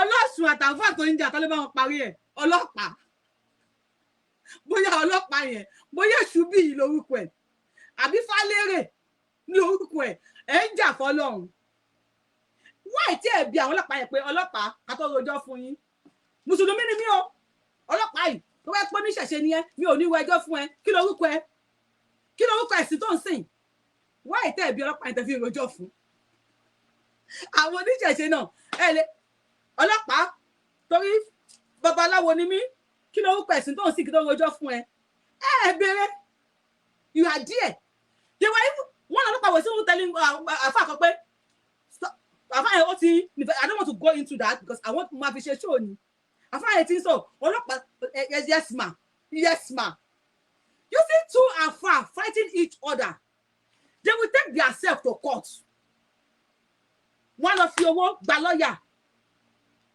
ẹ máa wò tálíkà ẹ má jẹ́ ká wà dump àfa méjì ń jà wọ́n lọ sí court tán wá lọ àbí oníṣẹ̀ṣe méjì ń jà ọ pásítọ̀ méjì ń jà àti pásítọ̀ tó ń jà àti àwọn oníṣẹ̀ṣe náà tó ń jà yes wọ́n wá lọ sí court wọ́n wá ẹ̀ka kan tó pé àwọn àfa lọ sí court wọ́n ní pé sáànù kan wà o sáànù yẹn olóòlè bá yanjú kéèsì yìí o tẹ́ bá wá bí pé kí ló kọ sáànù yẹn tí yóò lọ pé àfa àwọn àfa tó ń jà tó ń gbé wọn lọ sí court wọn ò ní bẹ̀rẹ̀ kọ sáànù yẹn o wọn ò ní bẹ̀rẹ̀ kọ lọ́ọ̀yà yẹn o pé lọ́ọ̀yà kan wà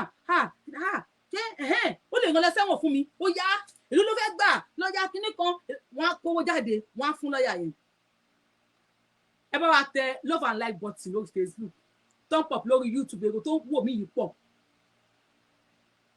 ẹ bá wa tẹ thumb up tẹ love and like button lórí Facebook thumb up lórí YouTube tó bá déwájú lọ́ọ̀yà pé ẹjọ́ yes ẹ káàsán salamu alaikum lọ́ọ̀yà wọ́n ní pé ẹ̀yin lọ́ọ́ bá mi handle case mi lọ́ọ̀yà okay ẹ mọ̀ pé àwọn lọ́ọ̀yà tó máa sọ òyìnbó àgbákò kan akọ́kọ́ ju àwọn àgbákò òyìnbó lẹ̀ gbáǹgbáǹgbáǹgbá akọ́kọ́ ríǹgì lórí àáfàá yẹn náà gbáǹgbáǹgbáǹ tó wá ní tó àwọn ọmọ mi ẹ lọ san kinní kan àmọ́ kéèsì yẹn ó máa ṣẹ̀wọ̀n ní ó bú yín ó máa lọ sẹ́wọ̀n ni tó bá wá ní ọkọ̀ àti ń lọ nice to meet you sir my name is kinní kan my name is Yorubawuyi nice to meet you my name is Ifalere David Ifalere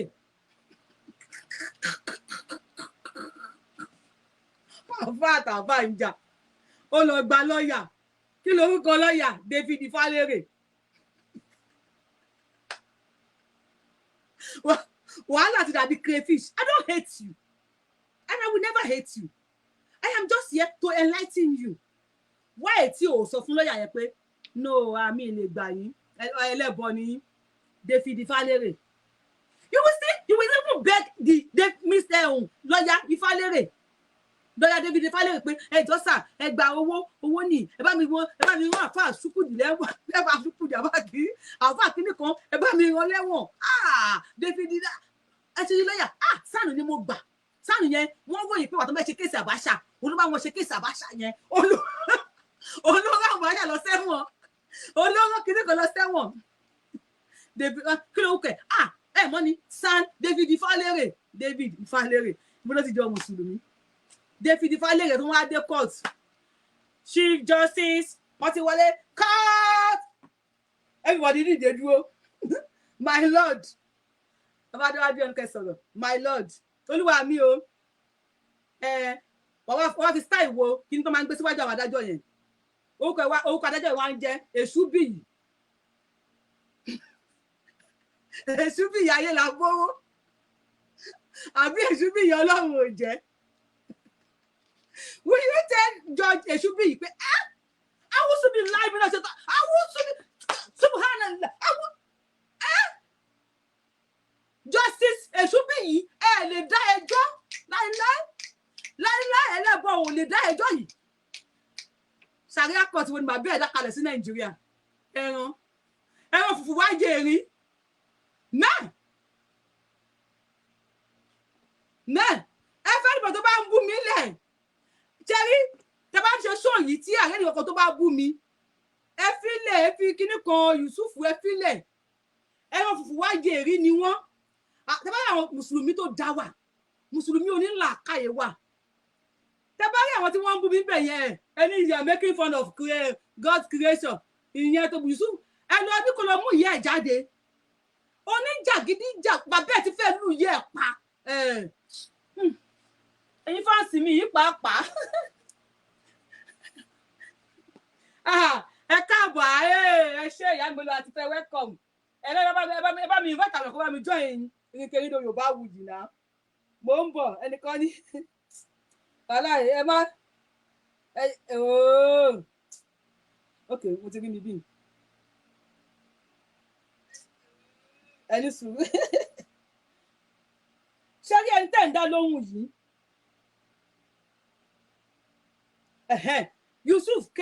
Olatunji only your tongue too big that is why talk no flow for your mouth.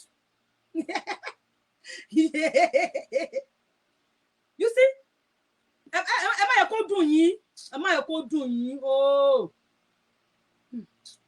láìtàláì comment ẹ̀dẹ̀ wáyé kó máa wá dùn yín only your tongue too big that is why words no dey flow for your mouth ó mà ṣe o adúpẹ́ mo sọ fún yín pé Islam tó dá wà mùsùlùmí tó dá wà look at this one only your tongue too big that is why words no dey flow for your mouth ẹ bá mi bí nígbà tí Musa ànábì Musa alayhi salatu wa salam tó máa lọ sí kí lórúkọ ẹ̀ tó máa lọ kọ́ àwọn Israel kó lọ́dọ̀ Fìràáù náà ọ̀gbẹ́ni Yusufu definitely ọlọ́run ọba ẹ tó kọ Kùránì fún ẹ tó ń tẹ̀lé ajẹpọ̀ríyẹ ò pé right because ọlọ́run tó dá Musa ló dá Muhammad ó wá rí i pé àwọn Musa lọ ó wá fún ní Haruna Yusufu èsì ẹ ló ń gbà yín o ẹ má kọ́ ọ Yusufu dùn yín o tẹ bá rí dáadáa ẹ mọ̀ pé àwọn ọmọ àfa oníjàgídíjàgan ni ọlọ́run tó wá mú Musa ó wá mú Haruna tẹ̀lé ó ní kó lọ gba ẹnu ẹ̀ sọ̀rọ̀ àbí a ti pé àwọn bàbá yín tí wọ́n ń lo arọ́ wá sí bá àlàkà ẹ̀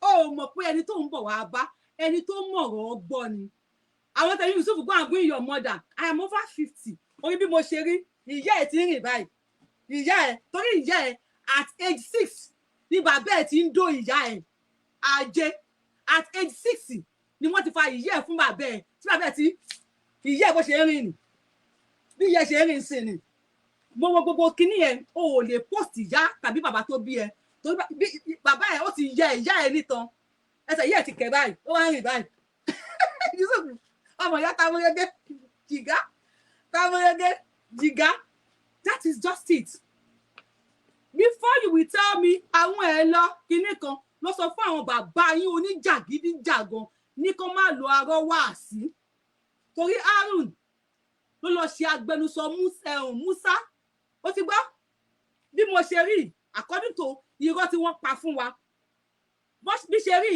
wọ́n ṣe júwe Musa wọ́n ló ga wọ́n ló fìrì gbọ̀n wọ́n ló ní egun wò mí gẹ́gẹ́ bí obìnrin at over 50 ó yẹ kí n ti máa wálẹ̀ mo ga mo fìrì gbọ̀n mo tún ní egun ó ti rí pé àwọn bàbá yín sìn pé lórí ibú ni wọ́n bàbá tó bí ẹ olórí ibú ni lẹ́yìn kan dóye ẹnìkan ló mọ̀ lẹ́yìn kí bàbá ẹ̀ dóye ẹnìkan kò ní sẹ́ǹsì àgbákò ní ọdún 6 lọ ti fàyà ẹ̀ fún ó ṣe àrùn ni ó ṣe àrùn ìyá ẹ̀ ni ó ṣe àrùn ní ìyá ẹ̀ tó bá ní àlùbáríkà ó yẹ kí ìyá ẹ̀ ti wá síta kó máa sọ̀rọ̀ bí mo ṣe ń sọ̀rọ̀ yìí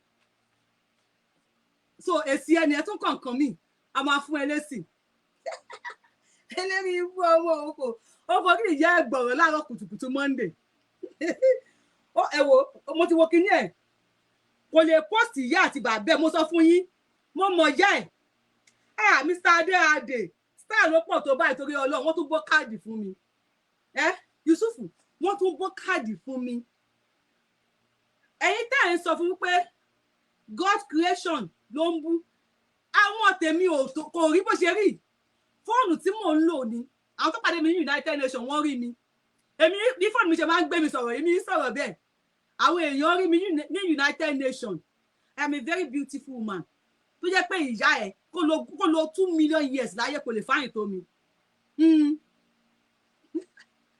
àwọn máa ti fẹ́ bú YouTube pa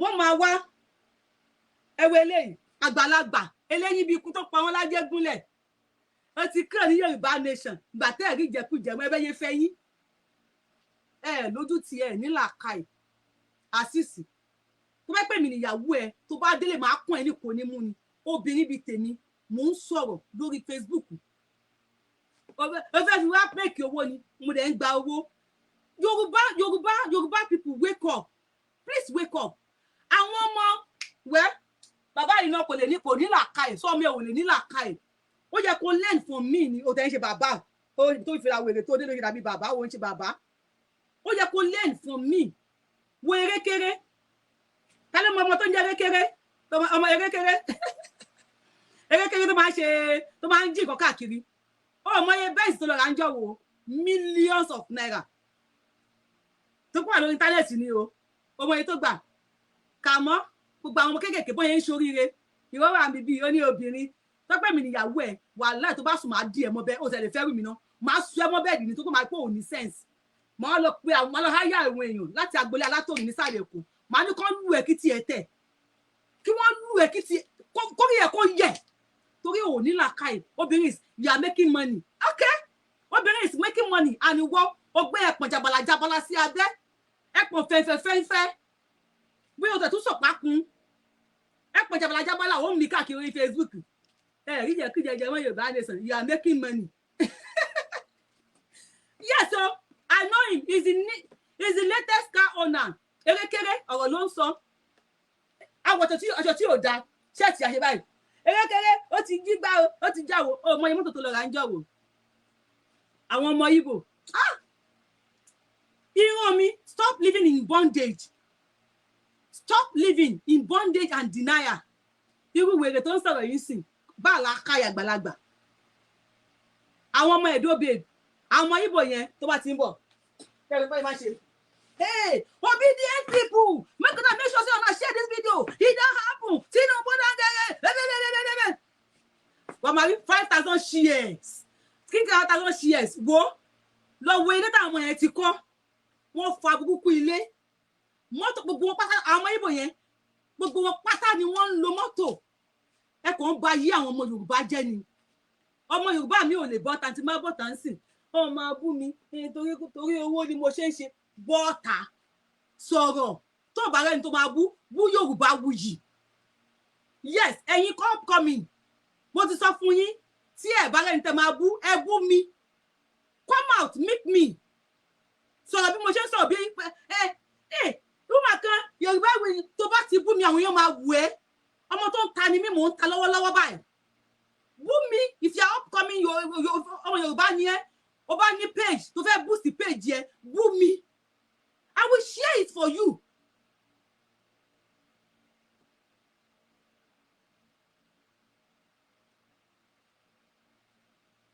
tó bá ti bú mi I will help you and I will share it for you.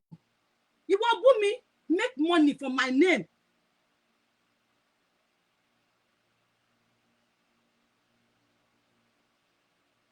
No, somebody said, madam, say that everything you go reply. I can want cash you could see. And from there, people will learn. Come out. Don't say, Sisi, àbí kíní kan, má sọ̀rọ̀. Má wò wọ́n. Má gbọ́ nǹkan tí wọ́n sọ. Bọ́tà bú mi. So, Yorubawuyi, oní Titan, àwọn tó ń bú mi jọ́ kìíní àná, ṣé wọ́n ní followers? Ṣé wọ́n tára mi mọ̀ yàn? Bú mi. Gbé wá fún mi, sọ pé Yorubawuyi, mọ́mì ẹjọ́ mo fẹ́ bú yín bú mi wàláhì tàálà tó bá bú mi tó bá gbé fún mi tí màá bẹ post ẹ̀ sọ pé ìyá kan bàbá ẹ̀dẹ́gbọ́n ló bí mi olóṣèlú tó bá ń bú mi yẹn tí má ti wò wọ́n má wò pé ó fẹ́ jẹ́ inú ògo ni agúnmu òwò ni mí ó lè bú Yorùbá wí kí ẹ̀ má wù ẹ̀ mi ì lè bẹ́ẹ̀ post pọ̀ bú mi sí káwọn ẹ̀ má wù ẹ̀ wọ́n má wù ẹ̀ àwọn tó máa follow ẹ̀ bú mi gbé fún mi wò mí oversize ni mí bú mi alára náà pọ̀ṣẹ̀ ló gbọ́ṣọ́ bí ara ọdún adé wọ́n ga àwọn tó bá tọ́ ní mi ní United Nations wọ́n rí mi èèyàn tó ga ni mí wo akọ́yìn back ó ti gbéyẹ pọ̀ akọ́yìn front bú mi tí gbogbo ẹ̀ bú mi ẹlẹ́yìn bí ẹ̀yìn elephant ọlọ́wí kọ̀kọ́ ó ní ọlọ́múrọ̀ Yorùbawuyi ọlọ́múrọ̀ tó bá bú mi pé o fẹ́ fi fà mí wálẹ̀ nìkan ló máa jábọ́ time terms and conditions tó wà níbẹ̀ nìyẹn o tó o bá bú mi kó fẹ́ fi fà mí wálẹ̀ o máa pìnrín mọ́lẹ̀ lẹ̀ báyìí ni ajé ògùn gbọ́ wàá pìnrín mọ́lẹ̀ lẹ̀ tó pé o ò ní gbérí mọ́ o máa pìnrín wàá wọnú ilẹ̀ lọ láì tí kù tó ò ní gbérí mọ́ bẹ́ẹ̀ tó bá fẹ́ bú mi wípé mo fẹ́ bú yín mo ti bẹ́ẹ̀ èèyàn tó bú mi rí mo ti máa pọ̀sì mo fẹ́ kíní mo wá lọ bú mi I have been waiting for you too on Yorubawuyi page Yorubawuyi platform I am here to empower you mi ò lówó kí ni mo sọ fún ẹ mi ò ní owó ṣùgbọ́n wò mí sùn ṣùgbọ́n ìwọ́n mi mo fẹ́ bú yín kọrin kó fi bú mi fi mí ṣe yẹ̀yẹ́ mú àwọn tó ti bú oní táìtọ̀ǹgì aláwọ̀ lílọ sọ́dọ̀ orin lulu sí Yorubawuyi pẹ́pẹ́pẹ́ gbẹ̀ oní táìtọ̀ǹ aláwọ̀ lílọ oní táìtọ̀ǹ gbé fún mi máa bẹ́ẹ̀ jó sí máa bẹ́ẹ̀ post ẹ̀ máa bẹ́ẹ̀ announce káwọn èèyàn follow ẹ̀ ọlọ́múrà mo ti fẹ́ ní clip yẹn ọlọ́múrà ọ̀rọ̀ máa wọlé o Yorubawuyi tẹ́rẹ́ jàjà tọ́láńgájòjò Yorubawuyi pẹ́pẹ́pẹ́ gbẹ̀ lu jáàsì sí gbé fún mi agúnmu owó ní máa bẹ́ẹ̀ post ẹ̀ má jẹ́ kó deceive ẹ ẹlòmíì ó fẹ́ kírun ṣùgbọ́n ní èmi tí mi kírun láti jọ́ tí bá ti lọ kírun sí ẹlòmíì lọ adúpẹ́ wọ́n ti lọ kírun o ìjọ́ kejì kò ní bọ́ta lọ kírun because ó ń sá fún kó má fi hùn sí yẹ̀yẹ́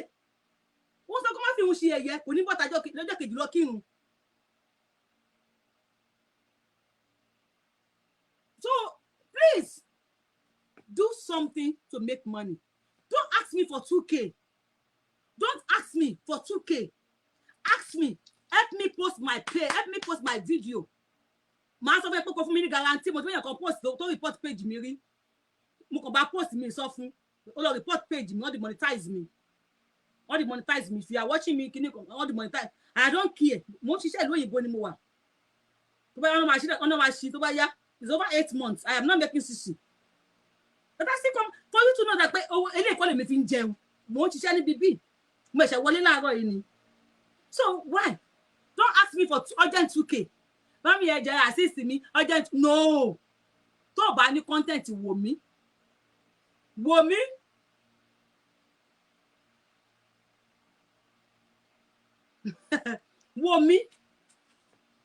Yorubawuyi kí mo lè já fọ́tò mi fún ẹ kó wò mí dáadáa.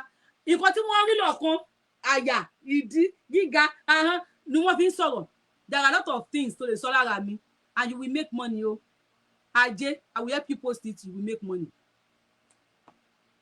Ẹ ṣé my people, mo ti fún yín assignment o. Please tell us why is it that Satan is the only black angel tọ́lọ́run dá? Ẹ bá wa tẹ thumb up lórí YouTube ẹ follow wa. Question nìyẹn kí ló dé pé èṣù nìkan láńgẹ́lì tọ́lọ́run dá tó jẹ́ dúdú anything tó bá ti dá alára dúdú bí ara èṣù so èṣù nìkan ló dúdú gbogbo tọ́lọ́run dá láyé èṣù nìkan ló dúdú think wise up don't deceive yourself ẹ̀dá ẹ̀ṣẹ̀ wọlé lọ́wọ́ láti bẹ̀rẹ̀ kẹ́ bèrè lọ́wọ́ ara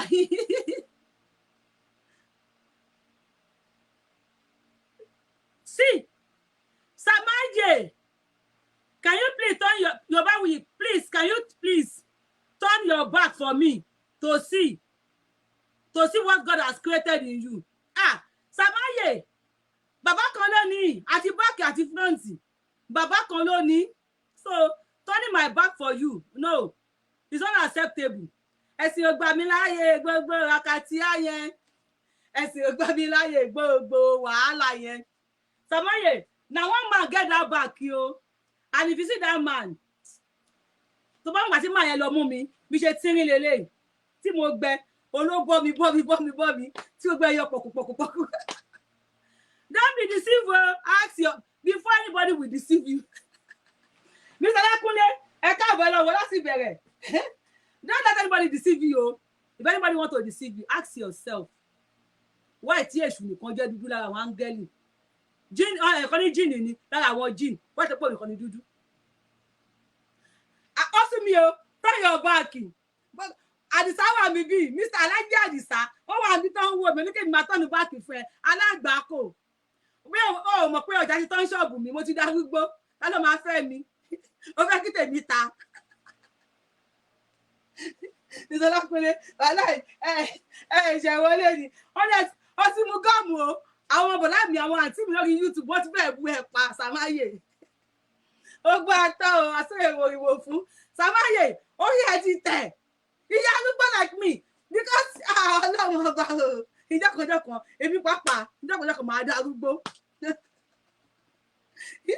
ìjọkànjọkàn máa darúgbó I promise you Sàmáyé olè olójú kòkòrò Sàmáyé olè olójú kòkòrò olè ẹ wò ẹ kúkú fún wa ní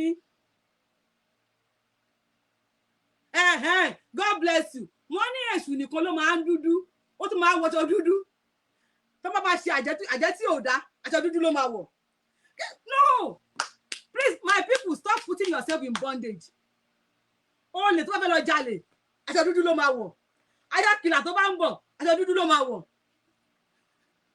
ẹni tí ó bá ti dá dúdú náà máa lò ẹ wò ẹ máa lọ sí church nísìn ọkọ ìyàwó á wọ suit black ọkọ ìyàwó á wọ suit black ó lè wọ white shirt sínú àbí kó wọ red shirt á lo tie red á wọ bàtà black á wọ ṣòkòtò black ìyàwó á wọ white gown délẹ̀ á lo veil white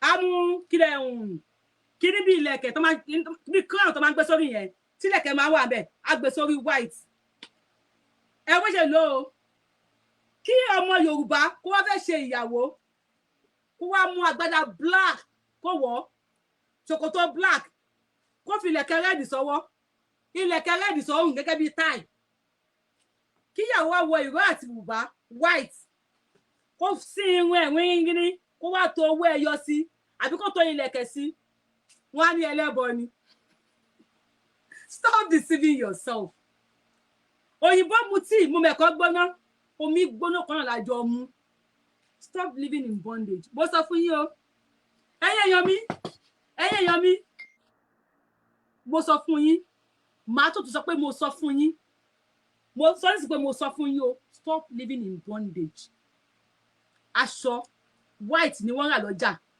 tí wọ́n fi rán jàlábíà fún yín aṣọ white mo ti ṣú ẹ̀ fún yín ẹ̀ṣẹ́ láti wọlé ẹ lọ wò láti bẹ̀rẹ̀ jàlábíà tó fi ń ṣe ajá ń sáré tó fi ń tajẹ́tẹ́ aṣọ white okay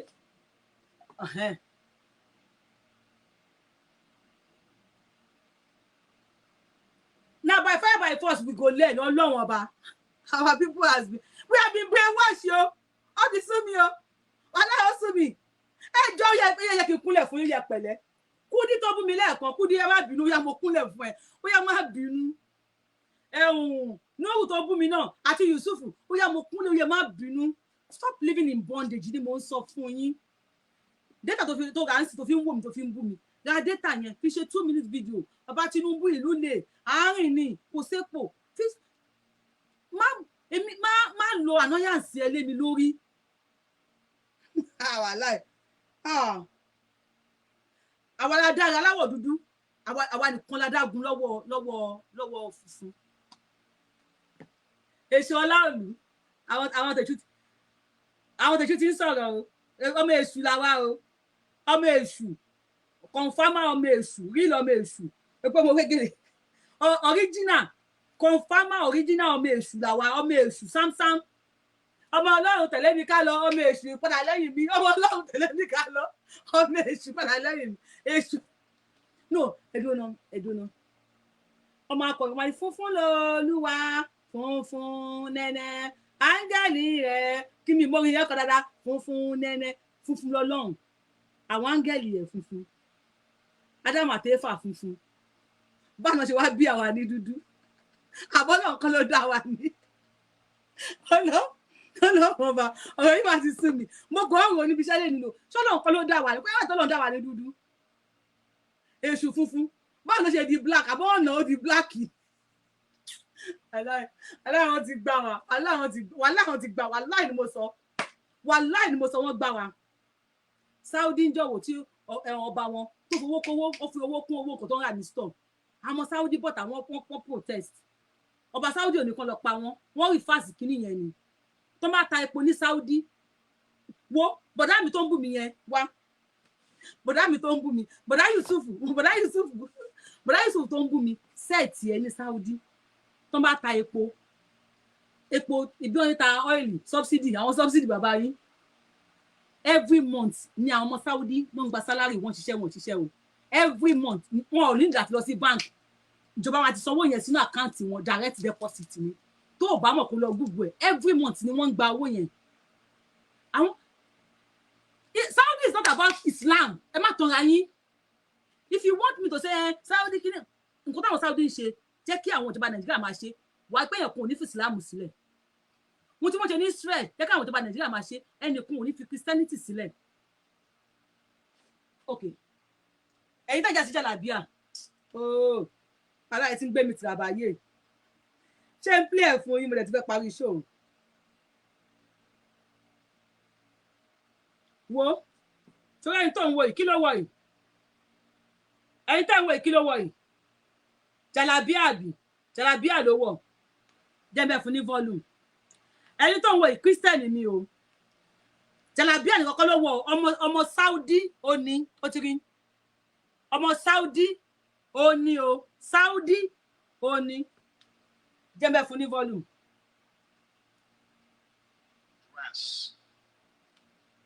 tẹ́ ń ṣera yín irú àwọn ọmọ wa ní ìràn mi báyìí torí Ọlọ́run máa ṣàmì pẹ̀lú àwọn ọ̀rọ̀ tí mo ti wá yìí lísìn o wọ́n tó ń bú mi o mo lè mọ̀ pé mo lọ́ọ̀fù ẹ o ẹni tó ń wò yìí àràbó ni àràbó confam àràbó ni Christian dẹ̀ tún ni àràbó Christian ìwọ tó wà Nàìjíríà ò bá Christian ṣe lísìn kò gbọ́ ọ̀kan tó sọ. Why do I still dress up like a Muslim? And my reaction is always this way. Are you telling me all Muslims in the world dress up like this? Because this is news to me. Ṣé ń gbọ́ nǹkan tó sọ ṣá? Ṣé ń gbọ́?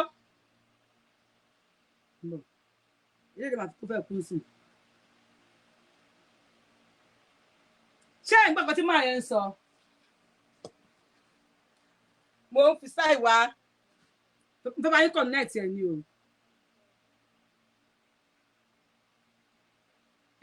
Irú àwọn ìran wà ní ìran tèmi ìbá ìtorí Ọlọ́run ẹ̀ẹ́dẹ̀ ìjọ torí Ọlọ́run kẹ́yẹ́ live in bondage. Ó yá jẹ́ kí n bẹ́ẹ̀ play. Why do I still dress up like a Muslim? And my reaction is always this way. Are you telling me all Muslims in the world dress up like this? Because this is news to me. Ṣotiri, jàlábíà ló wọ̀. Christian ni. Ó wá ní àwọn èèyàn ń bí wọ́n pé why tóun ṣì ń dress bí Muslim. Ó wá ní are you telling me pé all Muslim in the whole world dress like this? Máa listen o, gbọ́ mi yé o, gbọ́ yé o, agbọ́ nǹkan tó ń sọ. Àwọn èèyàn rẹ́rìn. I've never seen a Muslim in Indonesia dress up like this. Or I have never seen a Muslim in Indonesia dress up like this. Ṣé o ń gbọ́? Ìwọ tó ń jà sí jàlábíà, mo jàlábíà kọrin, o fẹ́ parẹ́ torí ẹ̀. Máa gbọ́ ọmọ Saudi lélẹ́yìn, Lárúbáwá sánmọ́sánmọ́ ni, Lárúbáwá tí ò lábùlà, kì í ṣe black Lárúbáwá, white Lárúbáwá pàápàá ni. Muslim in Kazakhstan dress up like this, or a Muslim in other parts of the world. So I have to really correct people and let them know this is my Saudi. Ṣùgbọ́n ó lóun fẹ́ correct ẹ̀yin èèyàn tẹ́ ń sọ̀rọ̀ pé jàlábíà pé Christian òun wọ̀ jàlábíà yẹn bẹ̀rẹ̀ sí mẹ́rin jẹ́ 35 seconds náà ni. So I have to really correct people and let them know this is my Saudi dress. I am from. Please, ta ló gbọ́ nǹkan tó sọ? Ẹ jí ẹ má sùn. Ọmọ Yorùbá jí má sùn. Ta ló gbọ́ tí màá yẹn sọ? Only I have to correct people. This is my Saudi dress. Ẹ wo, ọ̀rọ̀ tó máa sọ ń bẹ̀. Ọlọ́run bá ṣàánú mi. Mo máa jẹ́ kí àwọn èèyàn mi ọlọ́mọ kẹ́lómi gé mi jẹ lọ́sàn-án yìí àbí láàárọ̀ yìí dẹ̀ according to the time. Mo ń bọ̀ ní sùúrù Yorùbáwùyí ní sùúrù. Ẹni tẹ́ ti fẹ́ follow mi lórí ìrìnkiri nínú Yorùbáwùyí. Please, this is my Saudi dress. Ìyá mi olúwa ti fẹ́ thank you ẹ̀ ń follow ẹ̀. ẹ bá mi follow nǹkan inú Yorùbáwùyí ẹjọ́ bẹ́ẹ̀ láti ń ṣe show yìí ṣẹ́gbọ́n ó ní this is my Saudi dress ó sọ fún mi pé it's just like pé Yorùbáwùyí wọ aṣọ òkè tí mo bá wọ aṣọ òkè nísìn àbí mo fi ilẹ̀kẹ̀ sọ́wọ́ kò identify me as a Muslim or as a Christian or as oníṣẹ̀ṣe this is my Yoruba property ó ní wearing jalabia putting this niqab and everything so àbí kí ló gbé sórí and everything ó ní this is my God bless you ó ní this is my Saudi dress you dey feel am mo jalabia ń sìn kí ló tẹ jalabia ṣé bó kí ṣe mùsùlùmí ọlọ́lọ́ jáàbù ṣé bó kí ṣe mùsùlùmí ṣùgbọ́n pẹ̀lú gbogbo tó kúrò sórí Christian ni ọmọ Saudi ni ó ní this is my Saudi dress gbogbo yẹn ẹ lè wọ dánṣíkí mọ́ ẹ lè fi ilẹ̀kẹ̀ sọ́wọ́ mọ́ ẹ lè fi ilẹ̀kẹ̀ sọ́rùn mọ́ because ẹ fẹ́ kàn pé ní aláwo so signify pé aláwo ni ẹ this is my Yoruba heritage my Yoruba property like wearing our native wear God bless like wearing aṣọ òkè dánṣíkí ó yá sọ̀rọ̀ jàre bàbá mi. Saudi, I'm proud of my culture, my heritage. Becoming a follower of Jesus doesn't mean I have to abandon my identity. ọ̀rọ̀ yẹn ó dàbí pé wọ́n lẹ̀ mí lóko ni yé ṣẹ́gbọ́n tó sọ bẹ́ẹ̀ yẹn yé. Yes, I am from Saudi. I'm proud of my culture, my heritage. Becoming a follower of Jesus doesn't mean I have to abandon my identity. Gbàngbàngbàngbàng ẹ pàtẹ́wọ́ fún mi kẹ́ bá mi ṣí ètò yìí ẹ pàtẹ́wọ́ fún mi kẹ́ bá mi ṣí ètò yìí ó ní wearing this kò ní kó gbàgbé heritage òun ò bá di àfà àbí kóun di pastor ó ní kó dà kóun di Jésù lẹ́nu kò ní kó gbàgbé heritage àti culture òun I can never forget my identity ọmọ Yorùbá where is your identity ọmọ Yorùbá where is your identity. He's saying the truth. Now, where is your identity, ọmọ Yorùbá? Identity ti yín dà, ó ti sọnù. Ẹ lè fi lẹ̀kẹ̀ sọ́wọ́ mọ́ o, wọ́n lẹ̀ yín lóko ni o. Torí wọ́n fẹ́ kí ìran yín parun ni. Kò sí nǹkan méjì ńbẹ̀. Good day, yami Esther, ẹ pẹ́ dé lọ́wọ́ láti bẹ̀rẹ̀ àti pé máa jẹ̀ tún jù sórí Yorùbá with my tongue. This is my culture. Only I can never forget my identity. Ilẹ̀kẹ̀ tí yẹn lè fi sọ́run o, kó má pè yín lẹ́lẹ́bọ. Ẹ lè ṣe irun sì kẹ́ fowó ẹyọ sí o, kó má pè yín lólóòṣà. Ṣẹ́ráyé yín àwọn tẹ́ ń jà fún ni o Christian ni o ọmọ Saudi ni o Saudi ni o Christian ni o ṣé wọ́n ní kó má ṣẹ̀sìn tiẹ̀ that is where you fail in Nigeria ọlọ́sùn ò lè bọ̀ṣun ọlọ́yà ò lè bọ́yá that is where you fail.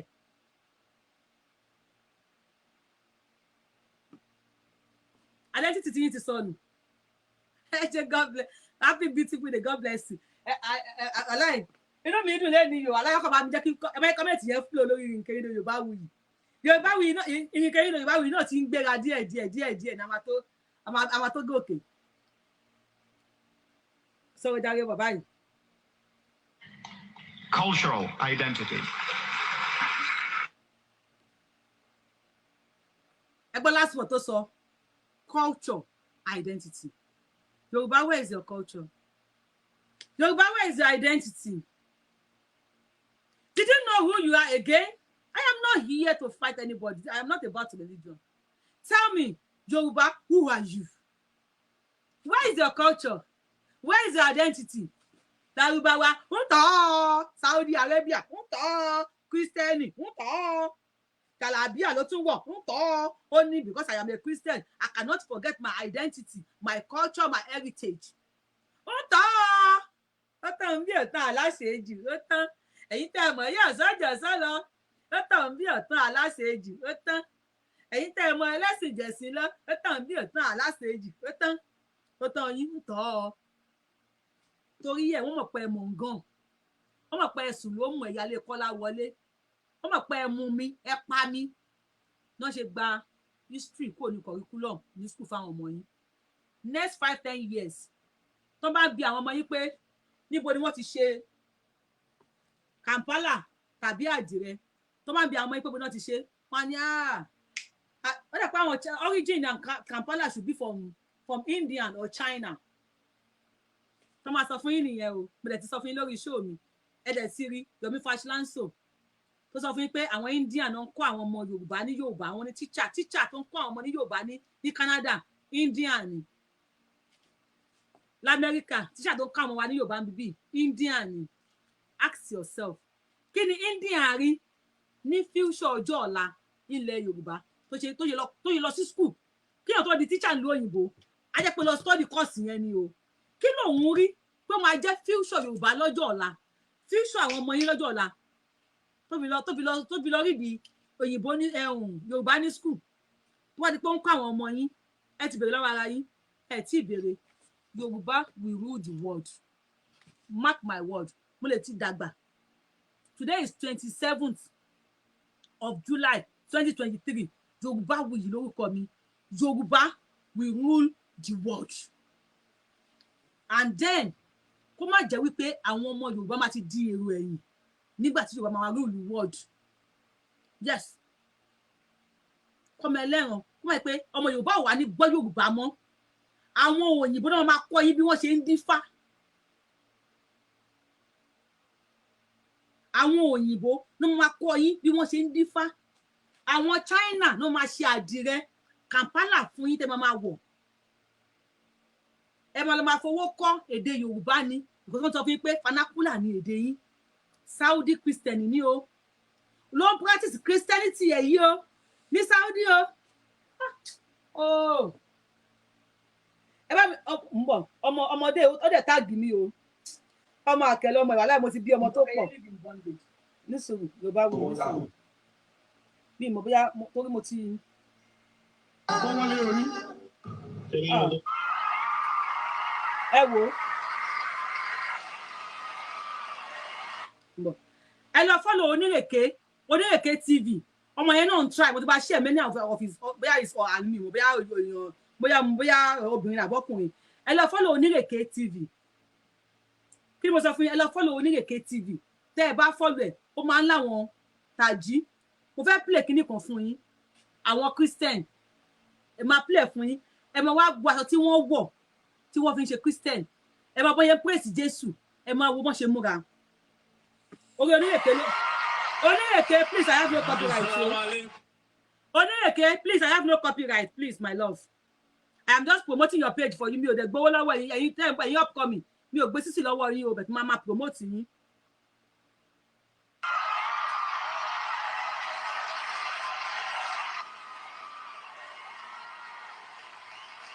Assalamu alaikum.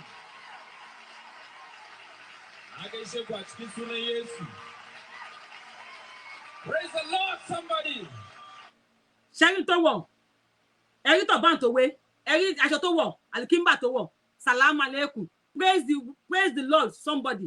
Ẹ̀rí crowd tó wà ní church yẹn. Ẹ ti rí crowd, ẹ̀rí jàlábíà, ẹ̀rí alikimba tó wọ̀, ẹ̀rí tó bá ń lórí ẹ̀. Ẹ máa gbọ́, ẹ wo, ọmọ ẹlòmíràn jẹ́ kó lè jẹun láàárọ̀ yìí lẹ́gbẹ̀ẹ́ religion bagot tí Ọlọ́run jẹ́ lè jẹun ni.